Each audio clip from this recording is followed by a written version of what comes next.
Assalamualaikum warahmatullahi wabarakatuh.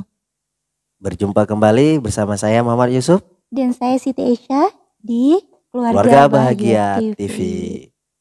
Kali ini kita mau bincang-bincang lagi nih seputar parenting lagi. Iya, seputar kehidupan anak bersama orang tuanya ya. Jadi tema besar kita apa nih ya? Tema besar kita kali ini itu adalah ngebahas gimana caranya kita marah kepada anak namun dengan kasih sayang. Maksudnya gimana tuh? Iya, karena kan mustahil gitu anak-anak itu, namanya anak-anak ya kan, pasti mustahil deh nggak berbuat kesalahan, pasti ada berbuat kesalahan ataupun khilaf. Namanya dia mencari jati diri ya kan. Kadang ada yang perbuatannya tuh tak pada tempatnya. Nah, bagaimana sikap kita sebagai orang tua mengajarkan, menegurkannya itu dengan cara-cara. Nah, bagaimana caranya? Oke, kita pulas aja. Yang pertama, kalau kita memang anak kita berbuat salah dan kita merasa, mungkin kita orang tua itu kita merasa marah, ya kita menyadari bahwa anak itu adalah titipan dari Allah. Kita harus menyadari bahwa anak adalah amanah yang harus kita jaga. Jadi ketika kita mau emosi kesal, nah langsung ingat yang pertama. Ini keinginan kita loh, ini amanah loh. Jadi kita langsung sabar. Jadi ingat, anak itu ternyata amanah dari Allah Subhanahu Wa Taala. Kita sadari itu. Jadi kita poinnya kita dapat. Ya kan? Jadi emosi kita, kadang orang emosi berlebihan ini bahaya bagi orang tua nih kan. Nggak ada niat ingin mau nyubit apa, terakhirnya keceplosan libas, terakhir ada bahkan sayang sampai meninggal dunia anaknya.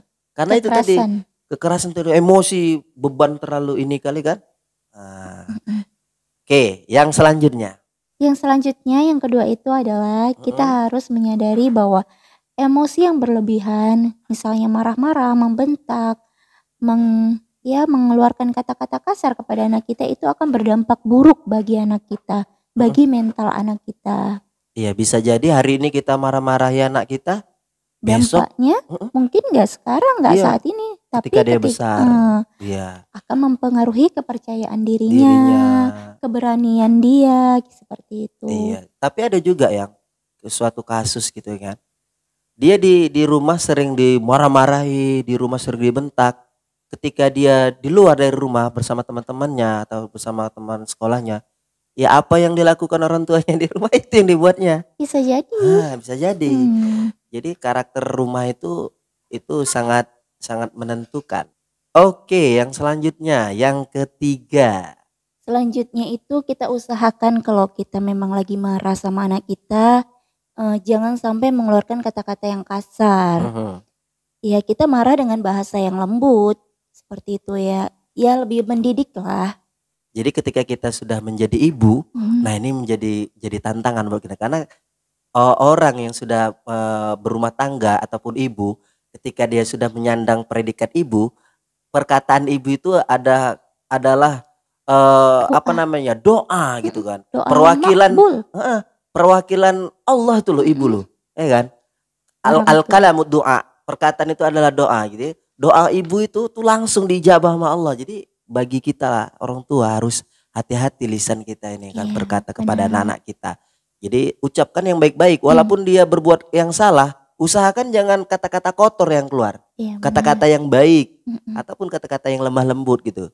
Jadi supaya apa, kita mendidik karakter dia ini gitu, di alam bawah sadar dia gitu kan.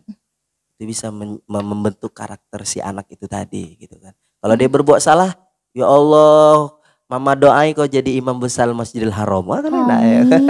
Mama doain kau jadi imam besar di Korea, ya kan? Imam besar Korea nggak apa-apa, ya kan? Mama doakan kamu jadi jenderal. Wah, doa yang bagus-bagus. Iya. Ya, yang selanjutnya.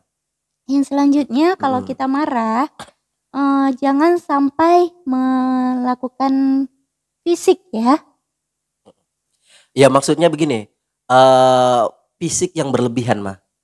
Iya. Yang dimaksud dengan fisik seperti gini, cubit. Kalau dia pukul. Kalau dia misalnya ada kan anak yang memang psikomotoriknya dia agak kurang kan. yang memiliki keterbatasan anak ini memang dia harus dengan sentuhan. Misalnya dia berbuat salah nih, kalau kita ngomong sampai kita bentak-bentak dia nggak dengar gitu. Tadi dengan disentuhan fisik gini, nah itu nggak masalah.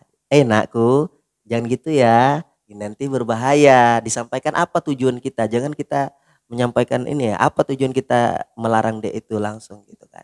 Dengan sentuhan. Karena dia ketika dia disentuh dia langsung terkena batinnya itu tadi.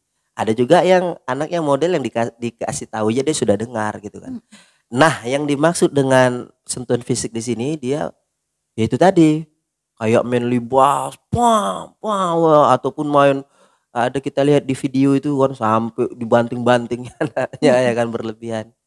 Itu Itu nggak boleh. nggak boleh ya kan. Itu bisa masuk dalam hukuman ya. Iya, kalau di Indonesia ada kekerasan, KUHP-nya. kekerasan pada anak itu ya kan. Nah, itu masuk di situ pasal. Dan ya Jangan sampai lah jangan seperti sampai itu. kita, Ingat lagi bahwa itu anak kita, itu amanah dari Allah yang yang harus kita jaga. Jadi yang terakhir. Jadi kalau misalnya anak-anak kita itu melakukan kesalahan yang mungkin memang kita harus beri pelajaran, maka kita beri pelajarannya itu yang mendidik, hukumannya itu yang mendidik. Iya. Jadi kan istilah saya sebagai praktisi pendidikan, CC. Ya, sebagai orang pendidik, jadi dia tuh ada namanya reward dan punishment. Nah, reward itu ketika anak berbuat suatu penghargaan, kita harus mengapresiasi walaupun dengan tepuk tangan gitu kan.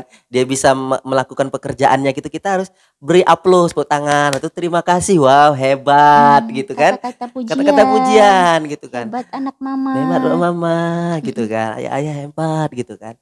Dan ketika dia membuat kesalahan, dia harus ada punishment supaya memberikan efek bahwasanya itu nggak boleh dilakukan. Dia bisa membedakan mana yang baik dan mana yang buruk gitu. Bukan kita memberikan dia itu sanksi hukuman itu kita itu benci, tidak. Supaya dia tersadar bahwasanya apa yang dilakukan itu salah. Iya, benar. Gitu. Dan punishment yang di sini yang dimaksud itu kita harus memberikan dia pelajaran itu yang mendidik, yang memberikan dia sesuatu yang memang pelajaran buat dia, tapi dia berbentuk pendidikan. Maksudnya begini, seperti misalnya dia melakukan kesalahan, kita berikan dia entah nyapu, kan karena ada istilahnya an-nazafatu minal iman kan, kebersihan itu ada bagian dari iman. Ya udah bersih gitu, bersih. Kalau cewek misalnya disuruh cuci piring gitu kan. Nah, jadi dia